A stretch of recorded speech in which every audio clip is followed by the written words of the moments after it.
పెద్దలు కేసీఆర్ గారు నిండు నూరేళ్లు మంచి ఆరోగ్యంతో తెలంగాణను నడిపిస్తూ ముందుకు సాగాలని మనస్ఫూర్తిగా ఆకాంక్షిస్తూ ఈరోజు చాలామంది చాలా మాట్లాడుతూ ఉండొచ్చు.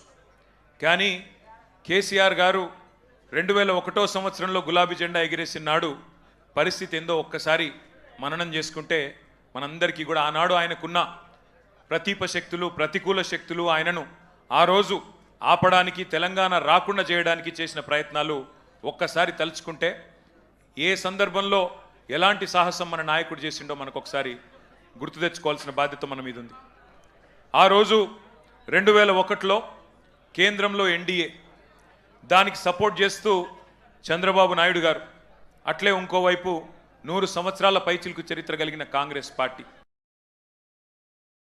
రాష్ట్రంలో టీడీపీ, మరొక వైపు 100 సంవత్సరాల చరిత్ర కలిగిన కాంగ్రెస్, 3 బలమైన రాజకీయ శక్తులను ఢీకొనాలంటే చాలా సాహసం కావాలి. ఒక రకంగా చెప్పాలంటే సాహసం కాదు, దుస్సాహసం.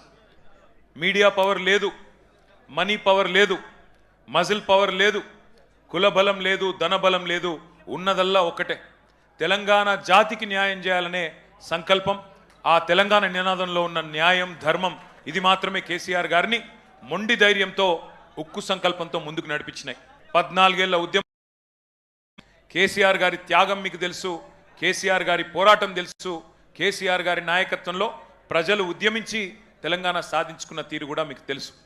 తదనంతరం 10 ఏళ్ళు అద్భుతంగా రాష్ట్రాన్ని, ఆనాడు మాకు ఒకసారి ఒక సందర్భంలో అరుణ్ జైట్లీ గారు చెప్పినారు, ఢిల్లీలో జనరల్గా నాయకులు అయితే బెస్ట్ యాజిటేటర్స్ ఉంటారు లేదా మంచి అడ్మినిస్ట్రేటర్స్ ఉంటారు, కానీ మీరు అదృష్టవంతులయ్యా, బెస్ట్ అడ్మినిస్ట్రేటరు కేసీఆరే, బెస్ట్ అజిటేటరు కూడా కేసీఆరే, అది మీ అదృష్టం అని వారు చెప్పారు.